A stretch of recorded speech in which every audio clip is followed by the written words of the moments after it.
continue. Employment, growth, informalization and other issues. Let's start with unemployment.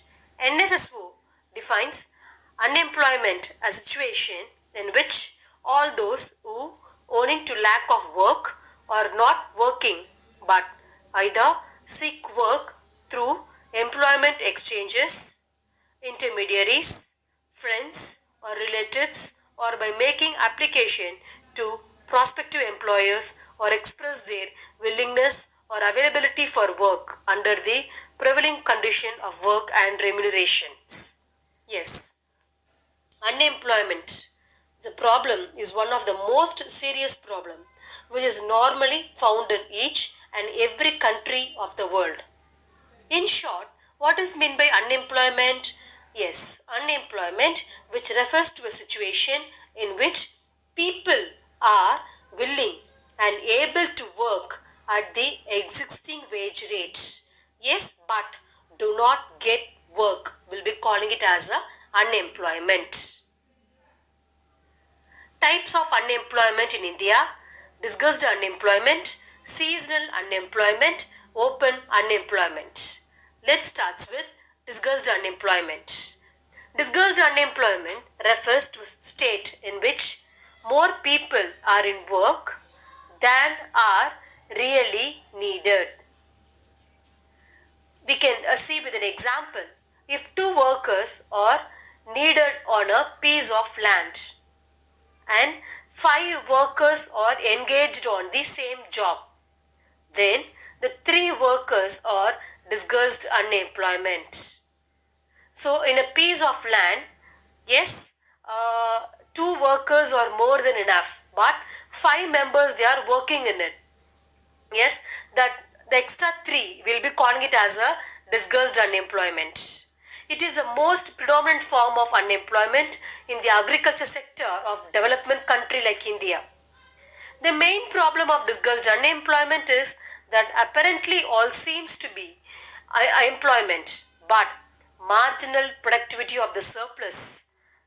Yes, the surplus labor is zero. That is, the contribution for the extra worker and the contribution of extra workforce is zero. We'll be calling it as a disguised unemployment. Let's move on to the other one, seasonal unemployment.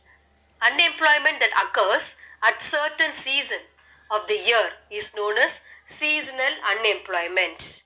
So in India, the seasonal unemployment is predominantly associated with agriculture.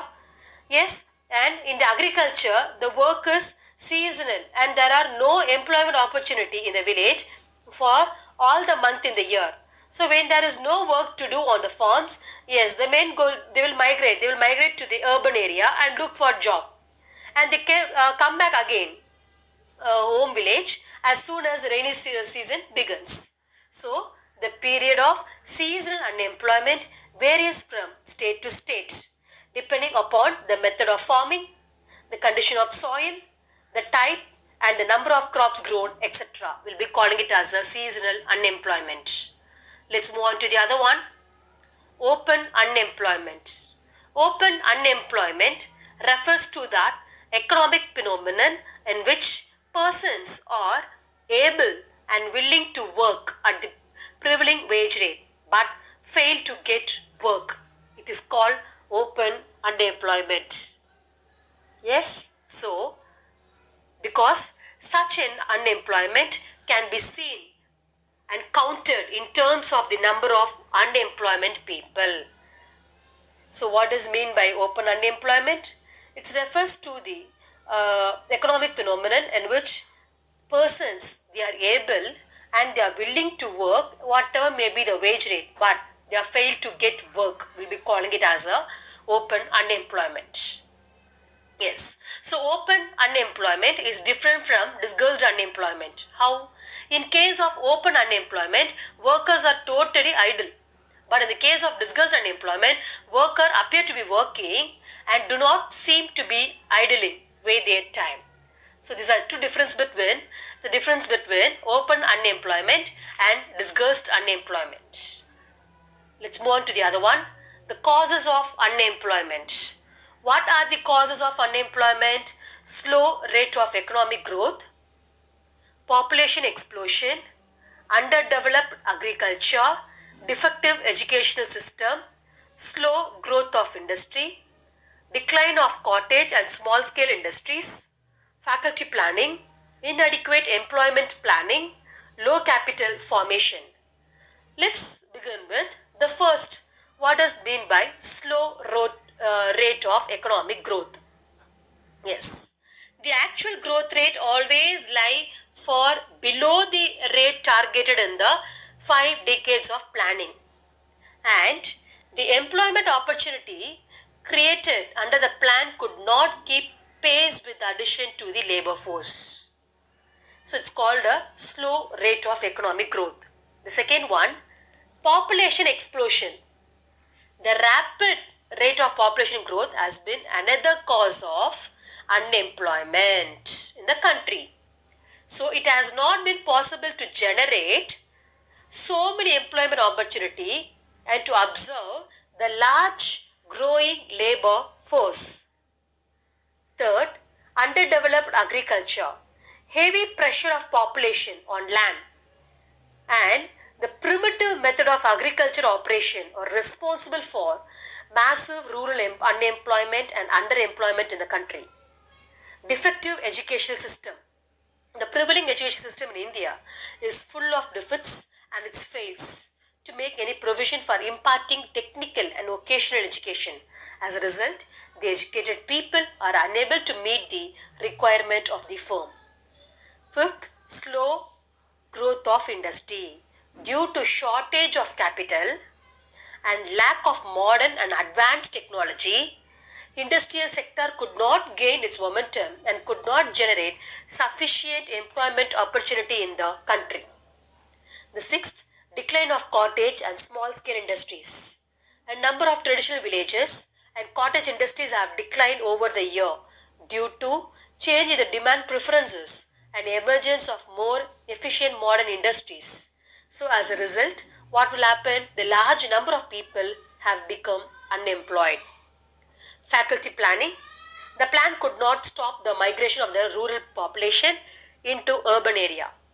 The plan were unable to encourage use of labor intensive techniques of agricultural and industrial production.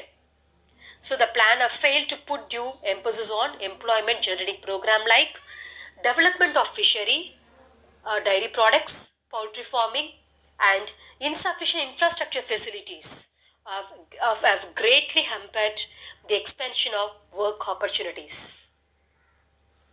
Next, the eighth point, inadequate employment planning. Low priority has been given to employment objective in the plan. There has been a complete absence of any legal provisions to implement employment generating scheme. The last, low capital formation. Low rate of capital formation has hampered the growth potential in the agriculture and industrial sector.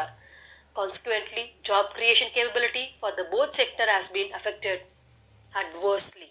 So these are the causes of unemployment, slow rate of economic growth, population explosion, underdeveloped agriculture, defective educational system, slow growth of industry, decline of cottage and small scale industry, faculty planning, inadequate employment planning, low capital formation.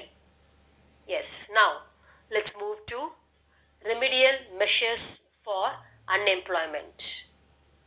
Yes, the first one, accelerating growth rate of GDP. Second, control of population growth. Third, development of agricultural sector. Fourth, encouragement to small scale enterprises. Fifth, improvement in infrastructure. Sixth, special employment program.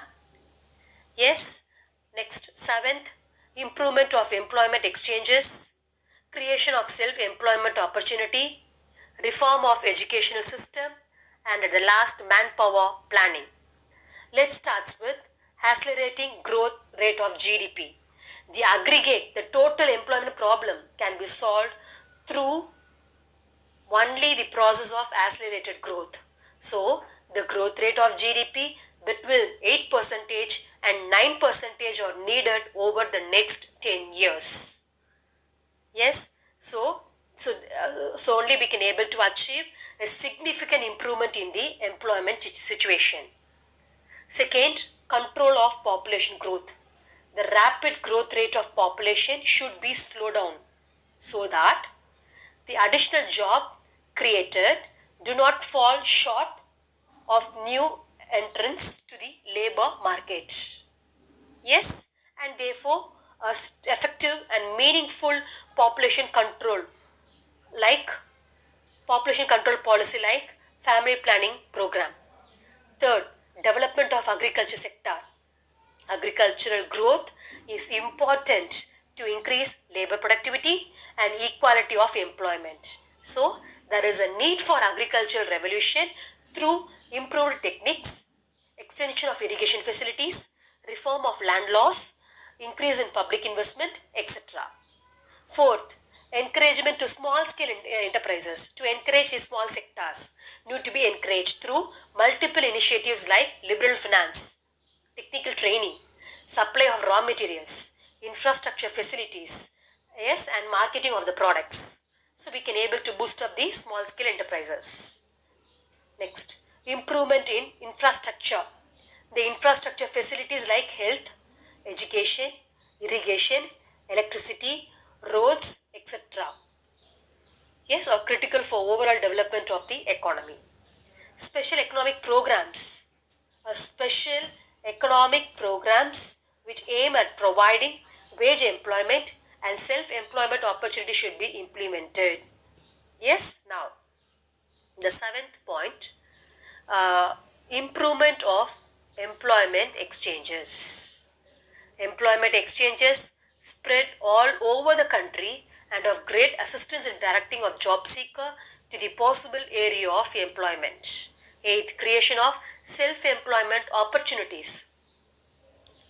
Government should provide various facilities like financial assistance, training of skills, supply of inputs, marketing of product, etc. to be generated for more employment opportunities. Ninth, reform of educational system. The present system of education system should be made more occasional and work oriented. 10th, manpower planning. The future requirement of educated manpower should be forecasted and accordingly it take into different professional courses should be determined. So these are the remedial measures for unemployment. Yes, so far we discussed about what is meant by unemployment and then types of unemployment discussed, seasonal, open unemployment, and what are the causes of unemployment and remedial measures for unemployment. Thank you, students.